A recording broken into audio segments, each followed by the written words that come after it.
So if you want to keep those, that's fine. Now, so I'll do a lot of community choir, so you can see there's one pitch term that you just do. When I get to this rock sounding stuff, it's kind of pitch because I have that. Otherwise, it's just this count. I can also turn that. I'm so used to turning to this. I could use it. So that's from DS on code to this. Yeah. So I'm going to just look at this one right now. So it's the auditory hand.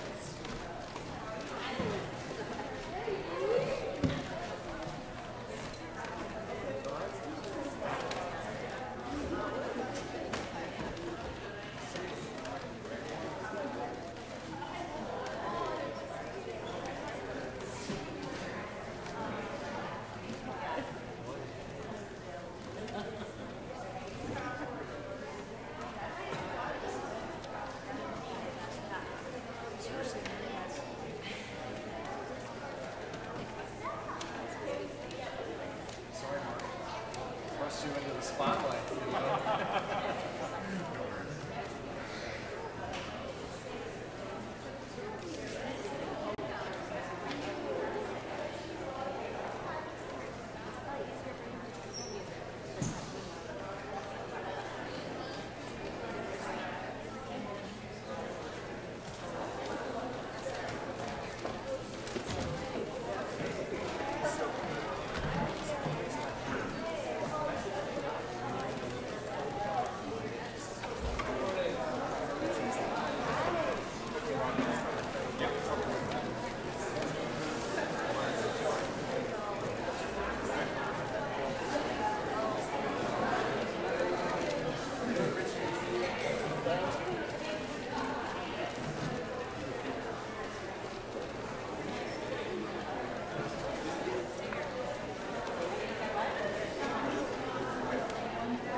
Good morning.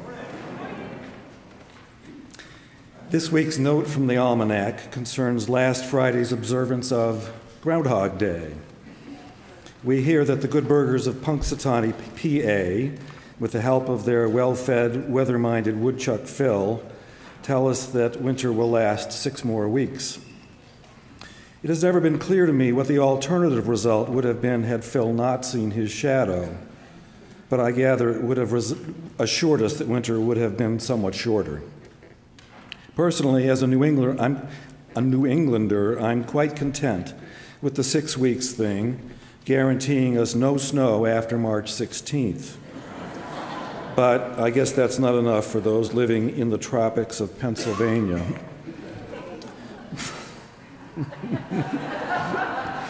But let us not forget that Groundhog Day is just a faint echo of the ancient Celtic festival of Imbolc, or Bridget's Day, one of the year's 4 cross-quarter days marking the halfway point between the winter solstice and the spring equinox. It was a celebration of the sun's resurgence, which even now we see as the afternoon light stretches closer to the dinner hour. My name is Ben Soule, and I am one of the worship associates here at First Parish in Lexington. Welcome to our Sunday worship. As a Unitarian Universalist congregation, we embrace a liberal spirit that is inclusive and non-dogmatic. All are welcomed here. If you are a first-time visitor here at First Parish, thank you for coming and joining us this morning. If you want to find out more about our congregation, fill out one of the cards in front of you in the pew rack, or join us for refreshments and conversation following the service in the parish hall through the doors to my left or to my right. To our families with children here, welcome. We are glad to see you. We celebrate the joy and life that children bring into our space, and our worship is enlivened by your presence. At the back of the church, there is a rocking chair if you need one, and we have a staffed nursery downstairs for babies and toddlers. You will find the staircase in the vestibule through the doors at the back of the sanctuary. However, you are not required to use the nursery for your baby or toddler, and your young children are welcome to remain in the service with you. This congregation supports many programs and activities. Please check your order of service and the weekly online update for other announcements and upcoming events. We do have a number of exciting things happening today and this week, among which are, if you are new to this church and would like to meet our minister, Reverend Ann Mason, she will be available in her office beyond the parish hall during coffee hour. And if you are new to Unitarian Universalism, there will be a new UU class here next Saturday from 9 a.m. to 12 noon. David Rose has an announcement about the next fabulous installment of Voices on the Green. Just a quick announcement that Voices on the Green is this Friday, and there's something misleading about the poster here. It says the theme is modern love, as I hope you know, the stories, songs, and science of love. So TED Talks, love songs, and wonderful personal stories. But it omitted our new thing. For the first time this time, we'll have a visual artist, which will have visual art of love as well. So a new thing. We're anticipating a very big crowd. I think some of you that have seen these now, we're pretty much filled the church. So I just want to make sure, if you want to come, we are going to be selling tickets in coffee hour for the last time. Otherwise, you can get them online. If you want to make sure you have great seats, bring food so that other people can eat refreshments. Ruth Rose will collect your contributions for that, but hope to see you Friday night. Great. The stories, by the way, I've heard most of them are fabulous. This will be the best Voices on the Green yet. Thank you, David.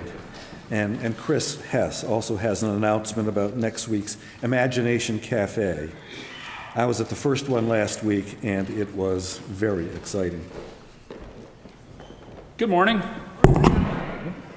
So I have been invited to offer a testimonial about last week's Imagination Cafe. And thoughts and feelings are all well and good, but I thought I would do something a little more data-driven. So if everyone who attended last week's Imagination Cafe could please stand up, or if you don't want to stand up, just raise your hand, I'd appreciate it. Oh, look at you all, that's marvelous. Great. Okay, please remain standing. Please remain standing until I ask you to sit down. If it made you think, please remain standing. Wow, that's great. If you heard something new, could you please remain standing? And was it fun? If it was fun, remain standing. Stay up, Pete. All right, thank you. Please be seated. So then the question becomes, through what sort of analytical filter do we want to think about this data that we've just collected?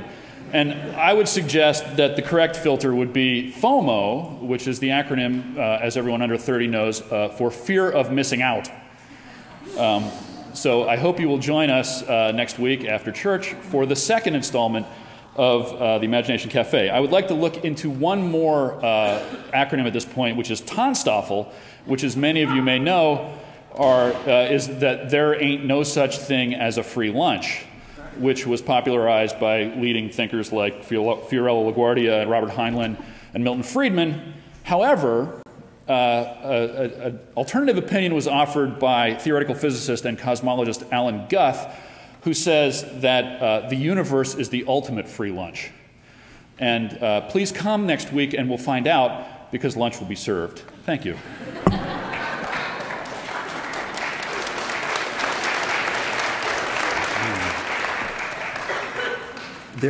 I understand there will be an opportunity.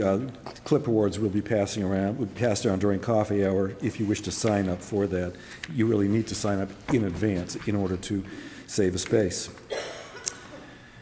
Now, please take a moment to quiet your electronic devices and to greet those sitting around you.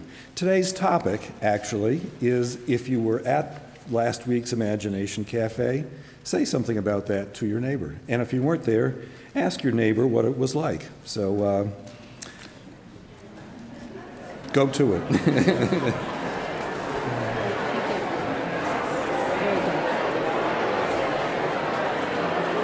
they'll do this and then You got the bell? well, they're going to come up and stand around. So maybe we do it from back here.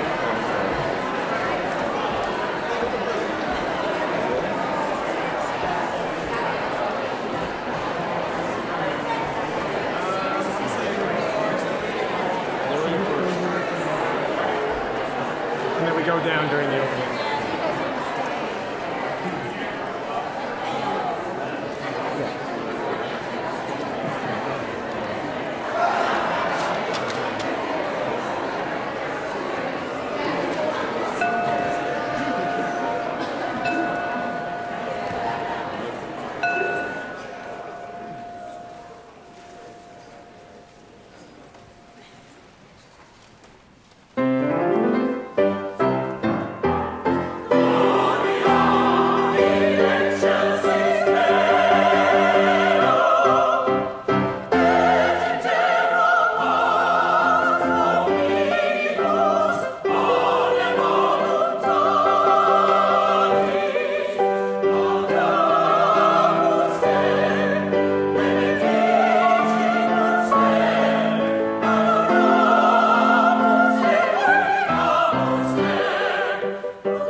We are keepers of hope, holders of memory, storytellers and song weavers, pulling on this thread of truth, this other march of history that otherwise might fail to find its footing, that life is filled with kindness, bold beauty, courageous compassion, sacrifice for the common good, and a wide willingness to embrace neighbors and strangers as kin.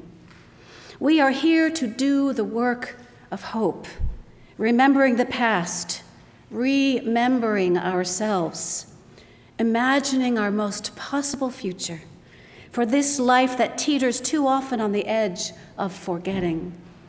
We belong to each other. Bring all you are, every shadow and every light, every hope, every fear, for this radiant hour. Come, let us hope for each other. Come, let us worship together.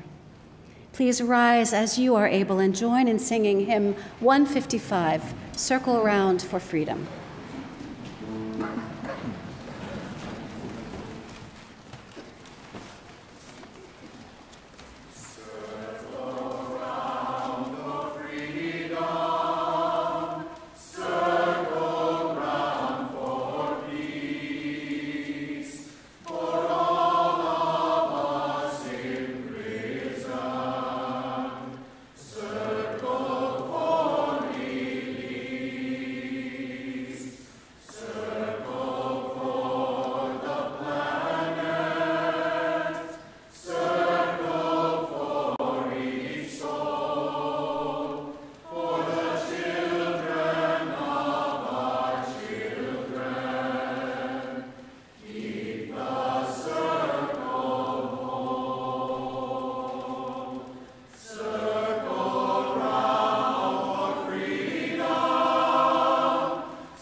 For the children of our children, keep our circle whole. Please be seated. This morning comes a much-awaited moment in the life of this parish because our children are going to sing a song from a musical that I understand is perhaps their favorite. They are going to sing a song from Hamilton. Has anybody seen Hamilton? A couple of you? Have any of you listened to Hamilton? Okay. Have any of you listened to Hamilton more than once? More than 10 times? Okay, have any of you listened to Hamilton more than once in this last week? Awesome, that's what I thought. So can I ask you guys a couple of questions? What is it that you love about Hamilton? McKenna, you want to tell me?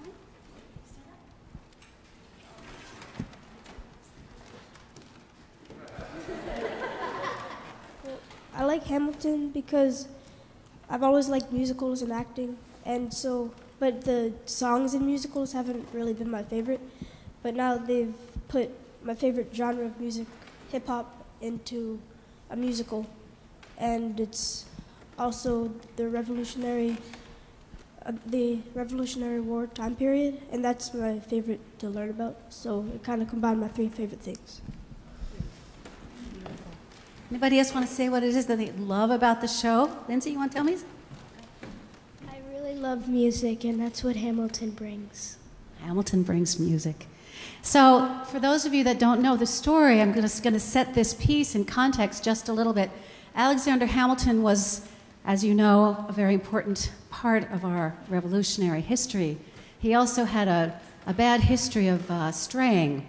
And Dan Fenn assures me that Martha Washington named her tomcat Hamilton, with good reason. So in this song, which happens in the second act, Alexander Hamilton and his wife Eliza are coming to terms with his behavior. But what brings them to the point of true forgiveness is their sorrow over the loss of their son Philip, who was killed in a duel. So with the complexity of loss and forgiveness, we know that forgiveness itself is transformative. So I invite you to sit down, as I'm going to sit out there and listen to our children. Would you come and sing for us?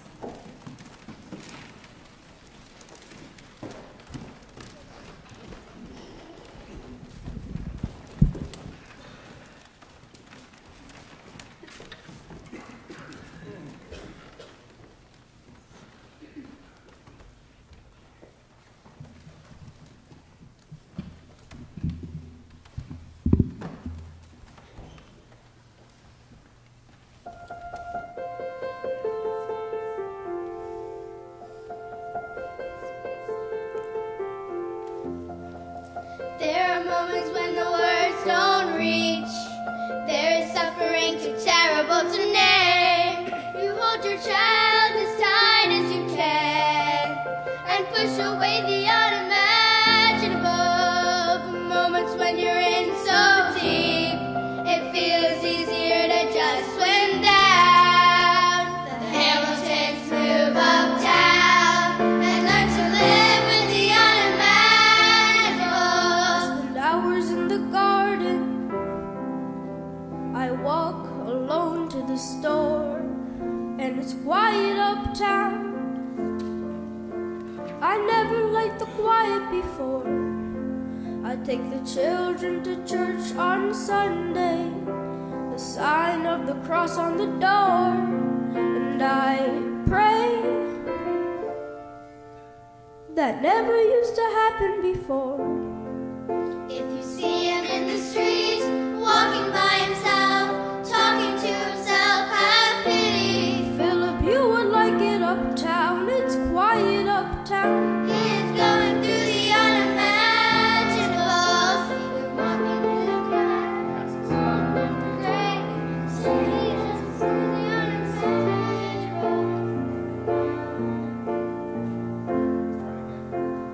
Going through the unimaginable. His hair is gone gray. He passes every day. He say he walks the length of the city. You knock me out, I fall apart. Can you imagine?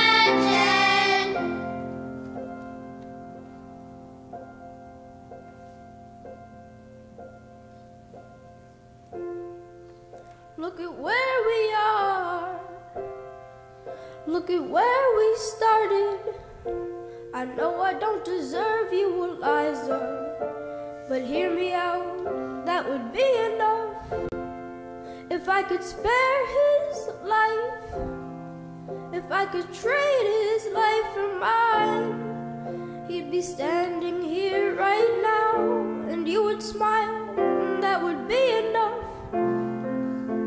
I don't pretend to know the challenges we're facing. I know there's no replacing what we've lost, and you need time. But I'm not afraid. I know I'm married. Just let me stay here by your side.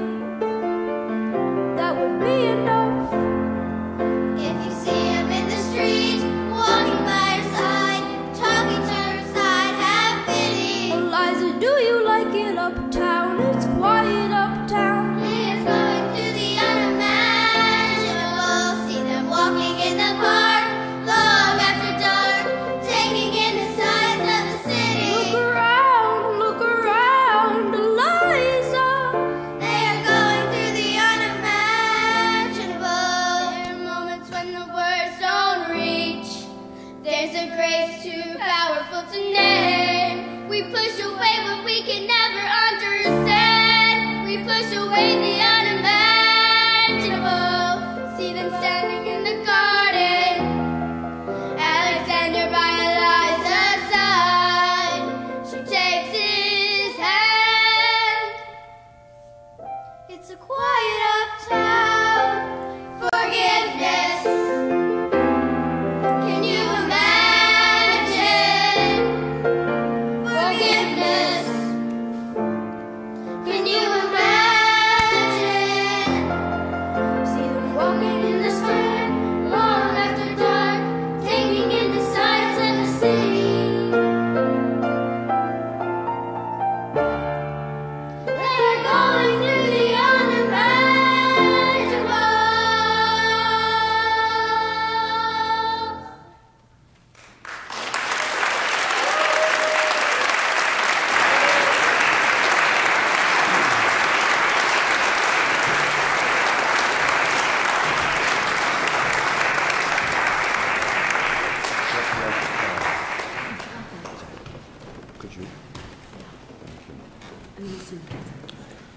We are blessed.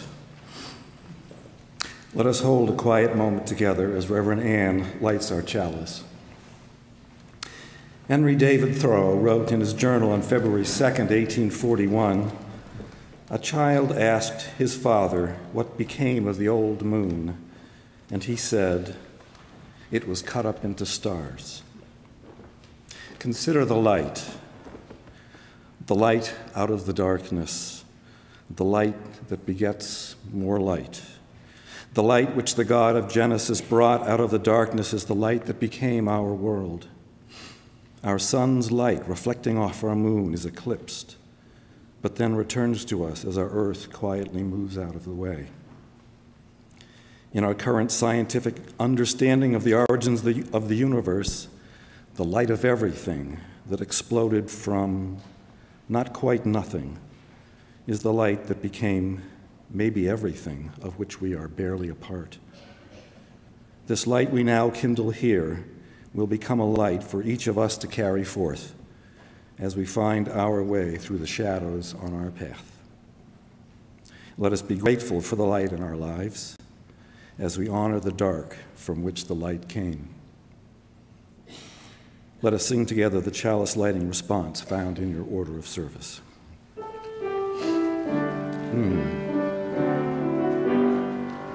Oh, may this chalice ever be a symbol of our unity, as in this hour we now unite our separate flames to make one light.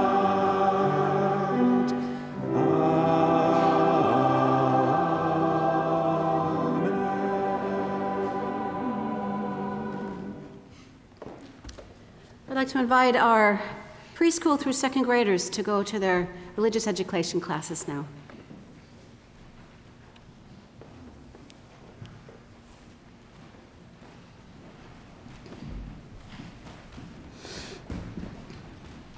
As we prepare for our time together of meditation and prayer, I'd like to share just a few greetings from some people in our congregation.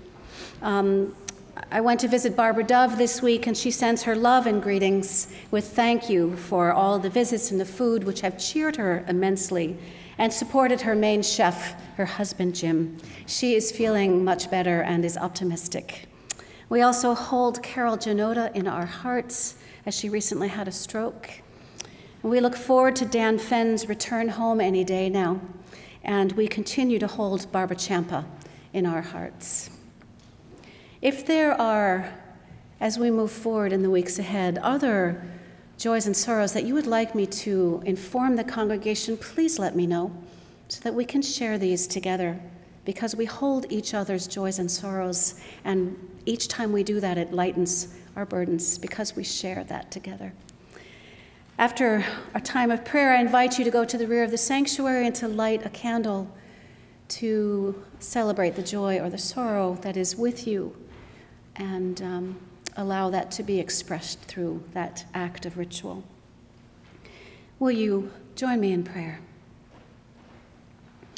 O Spirit of life, we pray not to request your presence, but to call ourselves into it, for the sustaining peace, the wisdom, and the silence are nearer than breath. You are the ground of being, the mover, and the place of rest. Within us lies your strength. These are our prayers. For the wounded, let there be comfort. May the weary be gathered in strength. May we give and receive forgiveness when we face the unimaginable. Let the downtrodden be lifted up, and may we have the courage to make it so. You move through our spirits, O Spirit, and through us your work is done. With clarity, let us give voice to compassion. Without wavering, may we stand on the side of love. Amen.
Our reading this morning is a poem by Alison Luderman.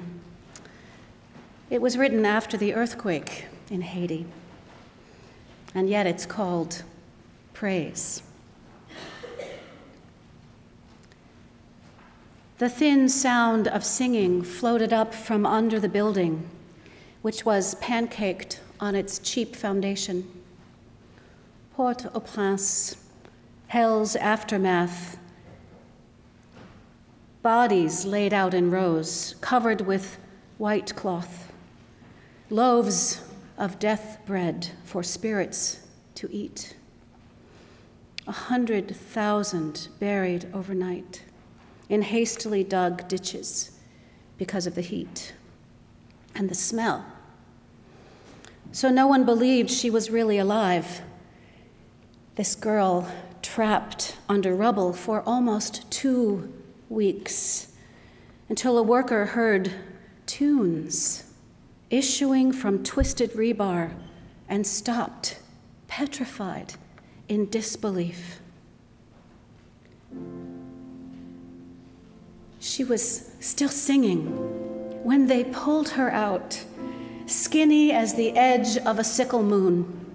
I watched on TV from my living room as Darlene Etienne, age 16, was drawn forth from her living tomb, caroling hymns in Creole. How many mornings have I struggled to hush the voice in my brain, saying you will never find your place in this world? How many years wrestled the weight of imaginary bricks that would pin me paralyzed to the bed? But this girl sang herself through the closed door of the grave, and it opened, and she rose. A miracle. Praise the light. Praise how I hear her voice deep in my own heart now, a thin soprano thread pulsing with longing, pulsing with longing. Will you open your teal hymnals, and will you join me in singing a hymn of endurance? Hymn 1015, I Know I Can.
Please be seated.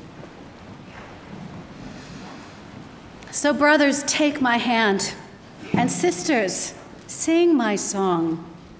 When hope awaits at every turn, I know we will go on.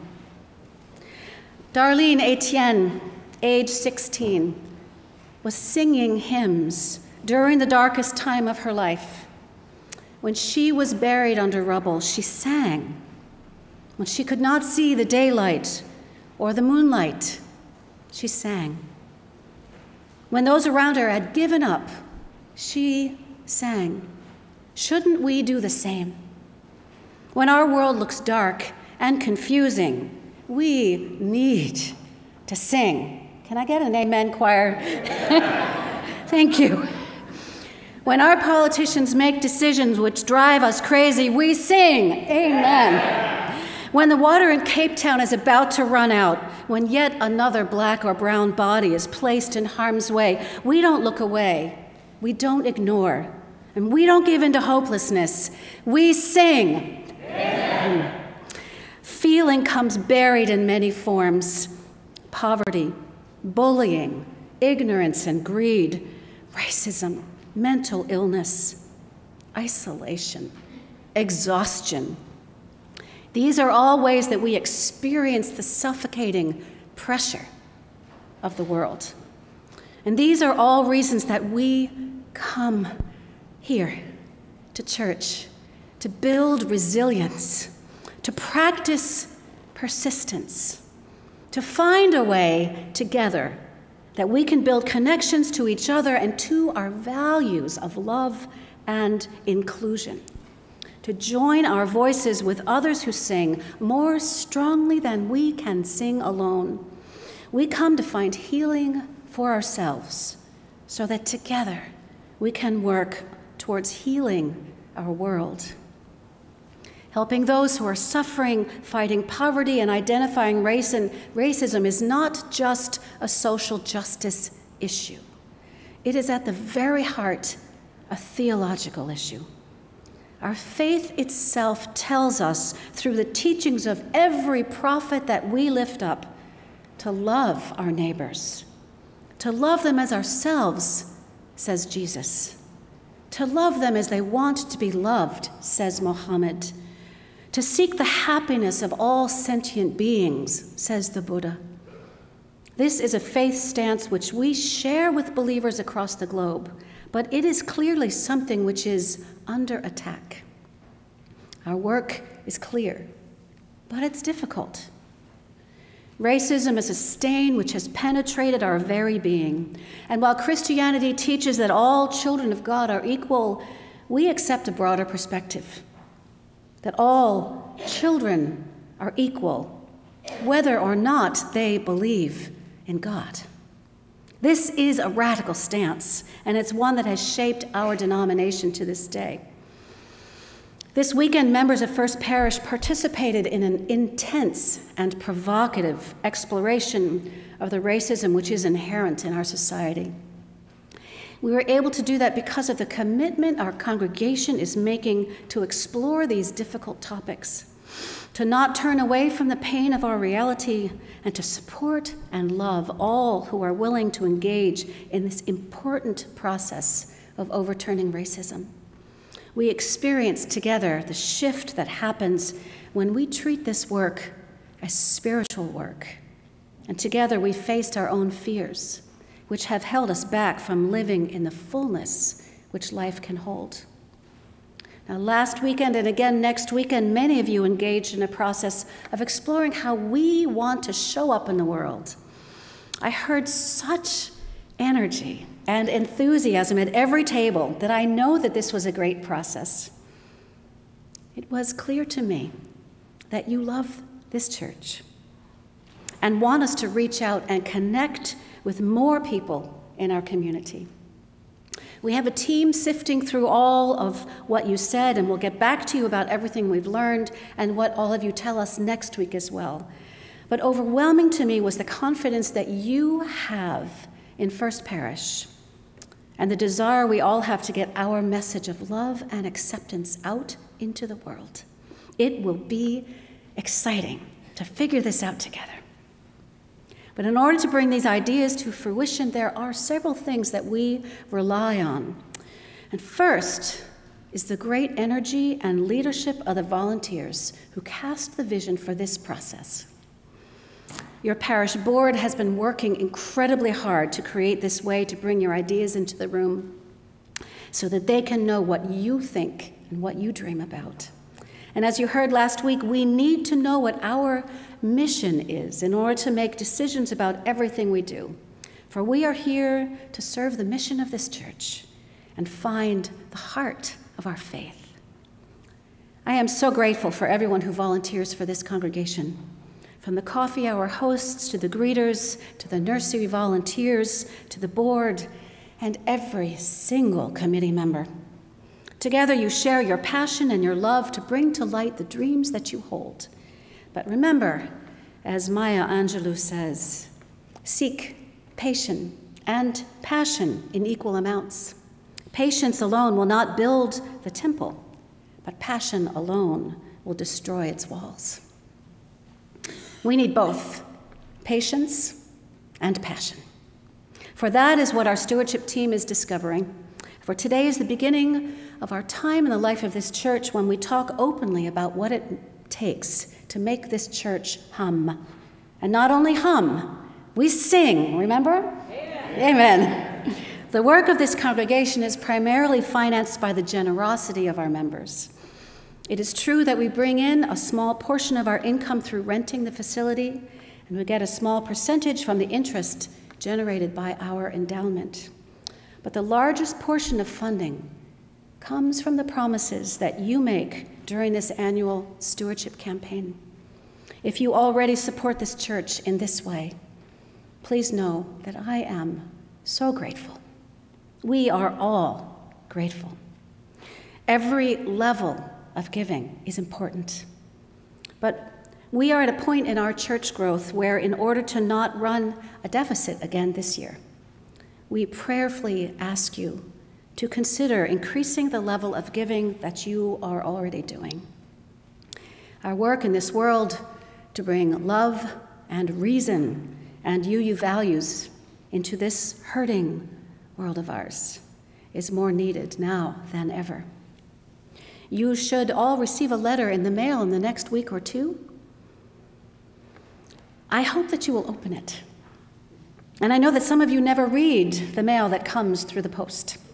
But this one I hope you will earmark and read it together with your family. I hope that you will think about how this church has made a difference in your life. I hope you will dream about what you want this church to become in the next few years and what role you want to play to make that happen. I hope that you will think about what our staff does for this church, how Rip Jackson spends hours finding the perfect music and writing music and practicing the organ and training our choirs to do the amazing work that you do every week. How our children and youth are inspired by his encouragement so that they can sing and play for all of us and find joy and connection in that process. I hope you will remember Lisa Maria's stories for us and her energy, and consider her time with our children and youth, as well as her part in facilitating the adult programs that you all participate in.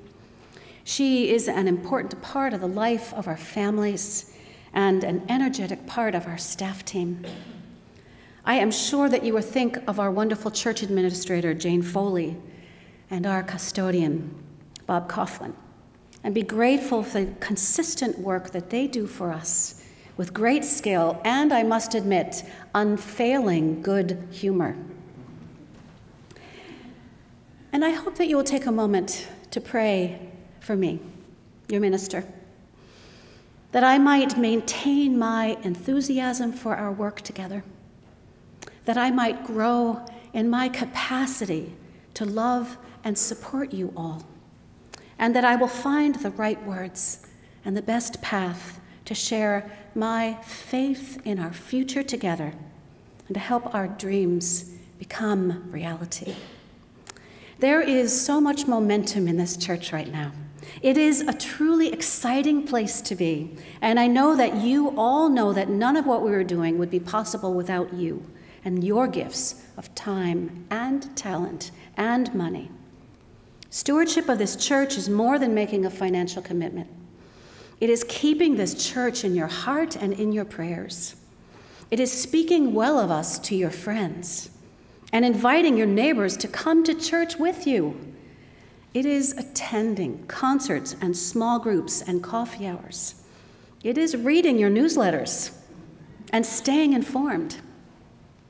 It is letting me or your board know of your thoughts or your concerns about where we are going and how we are getting there. Stewardship is about knowing that your part in our work together is just as important as your neighbor's part. And it is about asking for help when you need it and responding thoughtfully when asked. Rabbi David Wolf tells a story of a boy and his father walking along a road when they come across a large stone. "Do you think if I use all my strength I can move this rock?" the child asks. His father answered, "If you use all of your strength, I am sure you can do it." So the boy began to push the rock. Exerting himself as much as he could, he pushed and he pushed. The rock did not move. Discouraged, he said to his father, "You are wrong, I can't do it." And his father put his arm around the boy's shoulder, and he said, "No, son, you didn't use all your strength. You didn't ask me to help." Our strength as a congregation comes not from our own personal efforts. It comes from all of us practicing persistence together.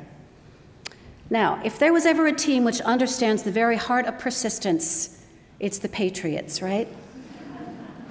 Just reading about Tom Brady's personal health and wellness routine is an amazing example of persistence. And knowing that Ron Gronkowski will play tonight brings us all relief and admiration for his persistence and working through a concussion and still wanting to come back on the field. And even though he was just awarded the Most Valuable Player award again, it is not the amazing solo work that someone like Tom Brady does that makes his team so great. It is, as he said, the teamwork that they do together and do again and again. They rely on each other over and over. And when someone catches the ball in the end zone, that touchdown is never his alone. He relies on every single person who blocks for him, who steps in harm's way for him, who gets hurt for him. And when that end zone dance happens, it's not a celebration of isolated achievement. It is excellence within the group experience, which makes it so exciting. Now, I know the question on your minds. Living here has made me a great appreciator of the Patriots. You must know this. But living in, as Ben tells me, tropical Pennsylvania for so many years, well, I'm not going to tell you who I'm going to be rooting for in tonight's game, Eagles versus the Pats, but I am open to petitions and bribes of chocolate. First Parish is a great team. We have spent lots of time this year together celebrating our history, and we are indeed grateful for the generations of faithful who have maintained these walls and sustained our work. We have relied on those who blocked for us, those who got hurt for us, those who have worked tirelessly, and those who have given generously. We give today not just for our own experience here at church, but for the generations who will come after us as well. As Joan Chichester is quoted in our Soul Matters packet this February, "To sustain a stay in a dry and barren desert, it is necessary to be about something great enough to be worth a lifetime of unrewarded effort. There are simply some divine cravings in life, the liberation of the poor, the equality of women, the humanity of the entire human race, that are worth striving for, living for, dying for, finished or unfinished, for as long as it takes to achieve them. No single capital campaign will do the trick. No one speech will change the climate. No single law will undo eons of damage. It will take 1 million lives dedicated to the long haul and heaped on top of one another. That's why the Zen saying, "Oh, snail, climb Mount Fuji, but slowly, slowly," is so important. If we are to persevere for the long haul, we must not overdrive our souls. We must immerse ourselves in good music, good reading, great beauty, and peace, so that everything good in us can rise again and lead us on beyond disappointment, beyond boredom, beyond criticism, beyond loss. Then life has vision again. Then going on seems both possible and necessary. My friends, immerse yourselves here in good music, in great beauty, and deep spirituality. For we must strengthen ourselves for the long journey. Thank you for being a part of this blessed congregation. So, brothers, take my hand, and sisters, sing my song. When hope awaits out of return, I know we will go on.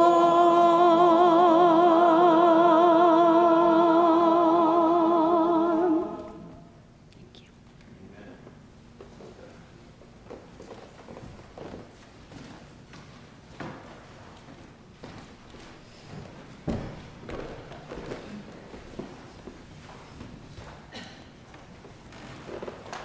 The morning's offering for the life and work of this church will now be gratefully accepted.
Please rise as you're willing and able and speak together the words of our unison affirmation found in your order of service.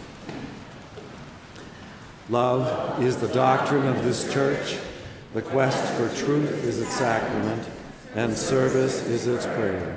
This is our great covenant, to dwell together in peace, to seek the truth in love, and to help one another to the end that all souls shall grow into harmony with the divine.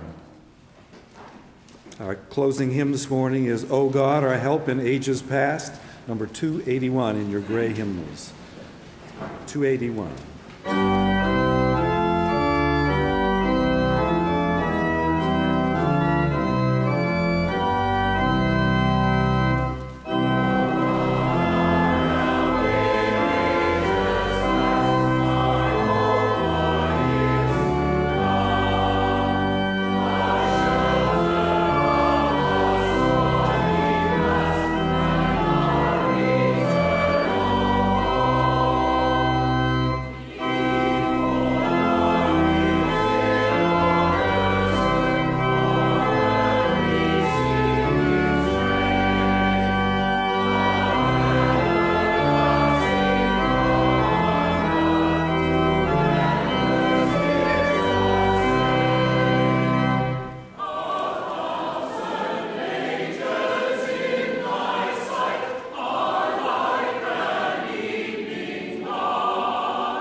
We extinguish this flame, but not the light of truth, the warmth of community, or the fire of commitment.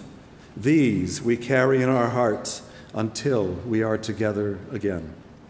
Please join with me in singing together the chalice extinguishing response found in your order of service.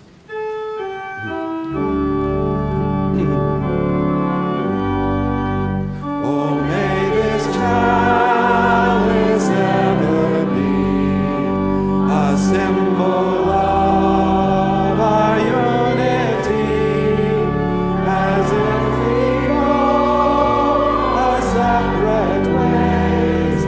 May its remembrance light our days.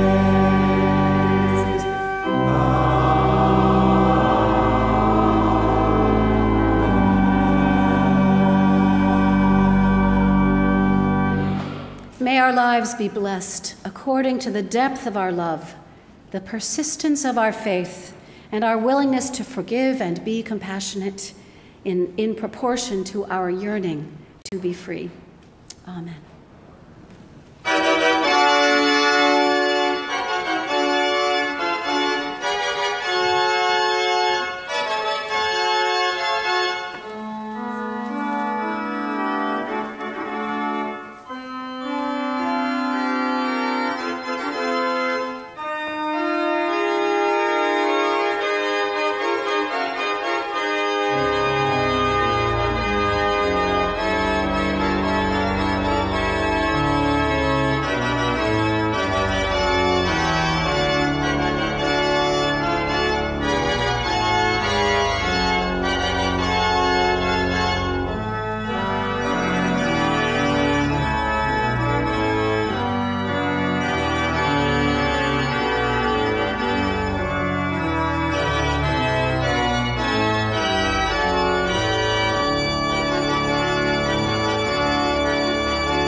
I went to her workshop, just for all